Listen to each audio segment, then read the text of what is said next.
Hello मित्रों, स्वागत है आपका मेरे संपूर्ण ज्ञान यूट्यूब चैनल पर। सोच हम आपके लिए लेके आए हैं अध्याय 17 की महत्वपूर्ण बातें आपके लिए आपके साथ साझा करना चाहते हैं। जो किताबों में आपको नहीं मिलने वाली बातें, वो शास्त्र से मिलने वाली, वो हम आपको टाइम टू टाइम अपने चैनल पर प्रोवाइड करवाते रहेंगे। आपका अध्ययन उनके लिए आपके लिए लेकर आते रहेंगे। आइए स्टार्ट करते हैं। विद्या जो किताबों से, अब बात करते हैं कि स्कूली किताबों वाली विद्या जो तुम्हें किताबों से ग्रहण की है, वह सिर्फ तुम्हारे जीविका को चलाने के लिए और किसी बात का तोड़ निकालने के लिए ही सही होती हैं। मतलब जो विद्या आज तक तुमने ग्रहण की है पेट रूपी वेतन को भरने के लिए, वो केवल 5 से 10% ही ग्रहण की हैं। 10 से 15% ही ये शिक्षा हमारे जीवन पर लागू होती है। बाकी 85% बाकी जो शिक्षा होती है हमें दी ही नहीं जाती, और हमारे चरित्र को जो अच्छे से निर्माण कर सकें, जो सर्वोपरि है, उत्तम है, अति उत्तम, जो औषधि के समान वह ज्ञान जो आज समाज में नहीं है। पता, जो ज्ञान सीख रहे हो आप खुद एक दिमाग से, स्कूल वाली विद्या से सोचना कि क्या आप समाज में उससे अशांति रोक पा रहे हो, क्या समाज में हो रही घटना को रोक पा रहे हो, क्या आप लड़ाई झगड़े को रोक पा रहे हो, क्या विकसित हो पा रहे हो जो आपने पढ़ा है? नहीं ना। जो 85% जो विद्या है वो जो नहीं मिल रही हैं, अगर वो मिल जाए तो समाज में सोचो क्या क्या होता है।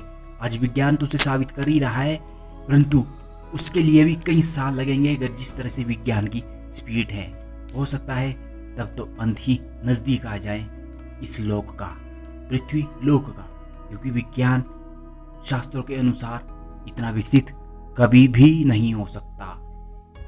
क्योंकि विद्या जो शास्त्रों का है वो शक्तियों पे निर्धारित, और हमारी शक्तियां, क्योंकि इन्हें खुद देवता ईश्वर ने बनाया है, और विज्ञान जो इंसान ने बनाया है। इंसान विज्ञान से परे है ना, विज्ञान इंसान से परे, परंतु इन सब से परे एक चीज है, ज्ञान, ईश्वर का ज्ञान, जो किताबों में, शास्त्रों में हमें दिया है, जो हमारे चरित्र का निर्माण करने में सक्षम है, दुनिया का ज्ञान बनाने में, बताने में अति सक्षम है।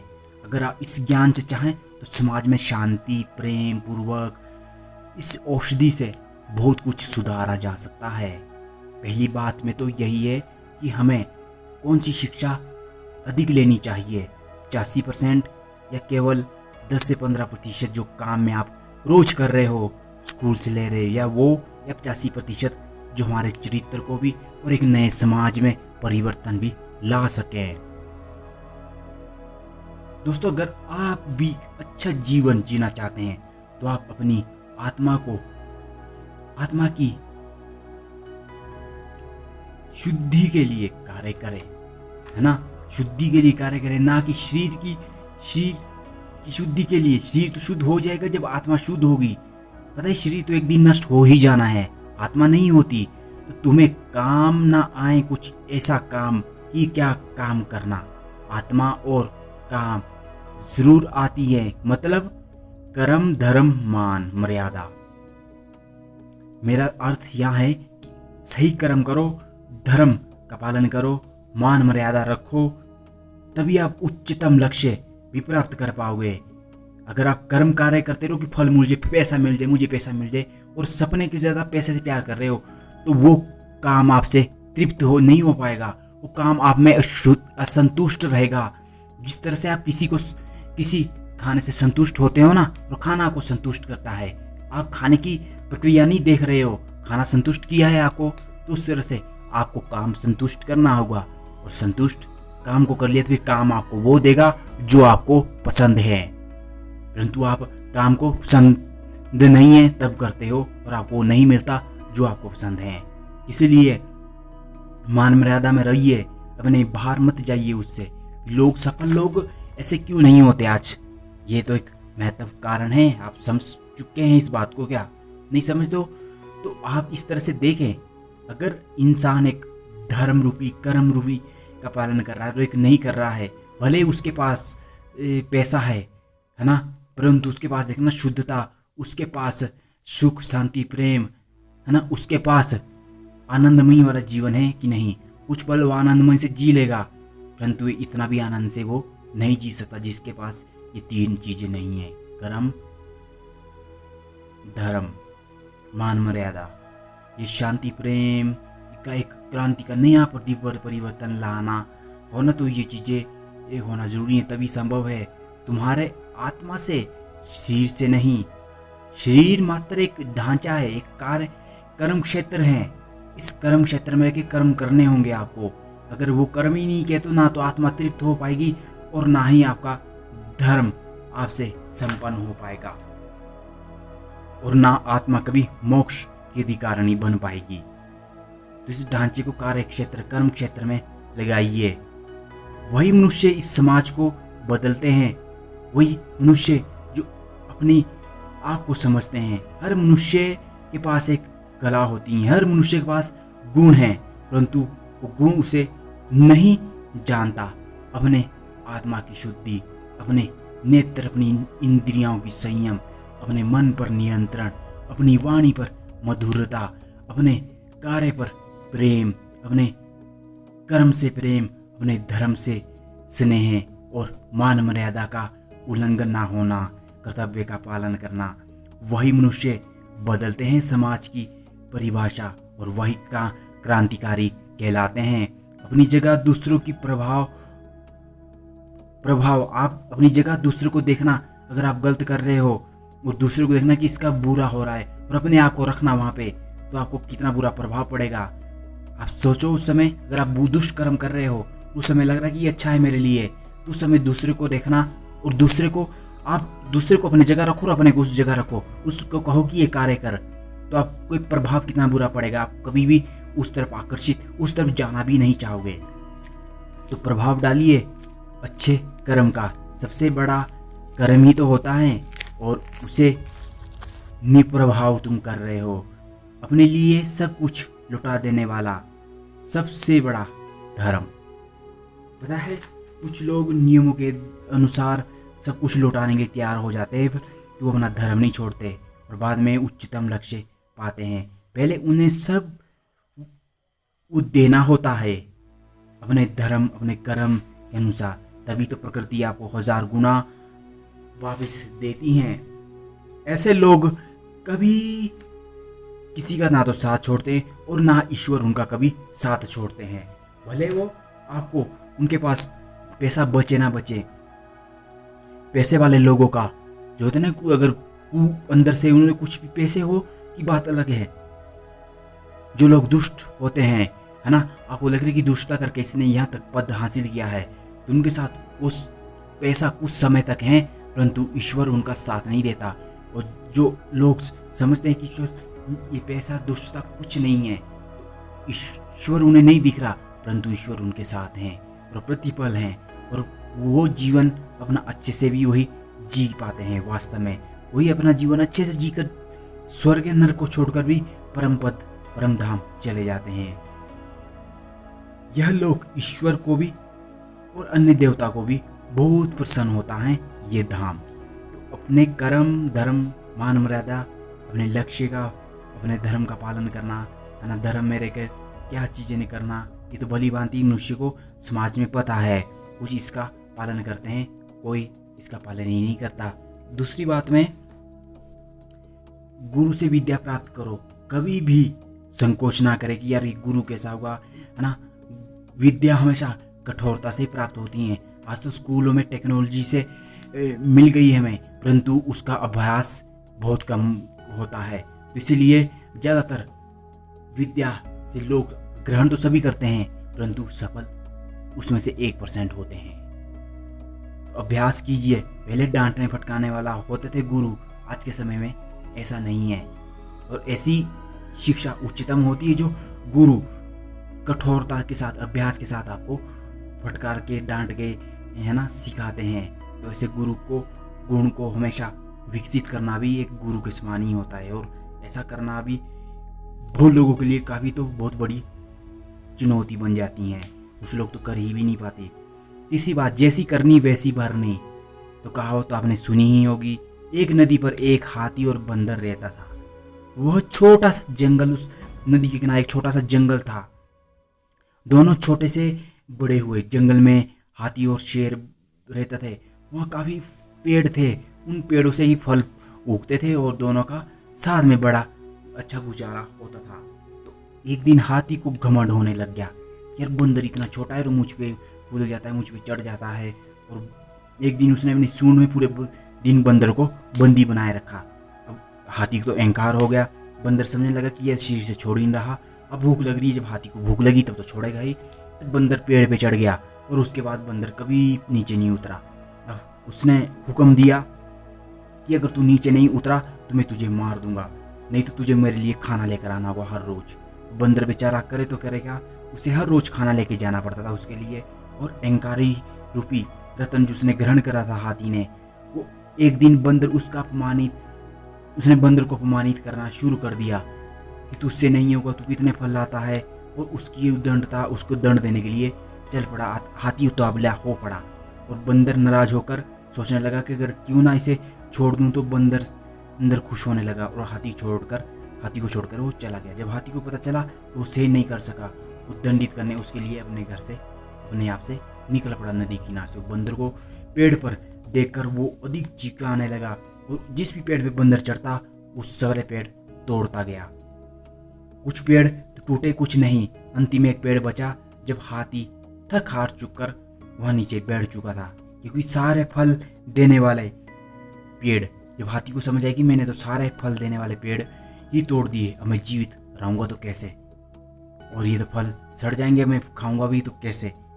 फल तो आज मिल गए, अभी नहीं मिल गए, आगे तो नहीं मिलेंगे। ये तो कूद के नदी से पार भी जा सकता है, परंतु मैं कहाँ जाऊंगा, मैं तो भारी भरकम शरीर को लेकर ही पार नहीं पहुंच पाऊंगा। हाथी ने ऐसा सोच लिया और उसका अपमान करने का दंड उसे समझाने लग गया कि मैंने बहुत बड़ी भूल कर दी। जब उसने ये देख समझा और बंदर से वो अपनी अपमानजनक बातों का बदला लेने लगा। उससे बदले की भावना रखी कि तुम भी बदला लो, मुझे दंडित करो क्योंकि मैंने तुम्हारे साथ बहुत बुरा किया। बंदर से माफ़ी मांगी। बंदर ने वह दोनों अपने साथ रहने के लिए फिर आग्रह किया। फिर दोनों ने खाना खाने की उस तरह की प्रक्रिया जारी कर रखी। परंतु बंदर जानता था कि अब इसका पेट तो एक फल के वृक्ष नहीं भरने वाला, और फल इतने एक वृक्ष पे लग नहीं रहे थे, और उसका पेट नहीं भरता। दिन प्रतिदिन कुछ समय बाद, साल 2 साल, बंदर का पेट तो भर जाता था एक आधे फल खाकर, परंतु उस हाथी का पेट नहीं भरता था और कमज़ोर होता गया और एक दिन वो मर गया। मतलब जैसी हाथी ने करी थी वैसी उसको भरनी पड़ी, जैसी करनी वैसी भरनी। तो लाइफ में आप जब जिंदगी में जो चीज़ करते हो वो वैसा ही होते हो, तो जैसा करना तो वैसा भरना ही स्वाभाविक है।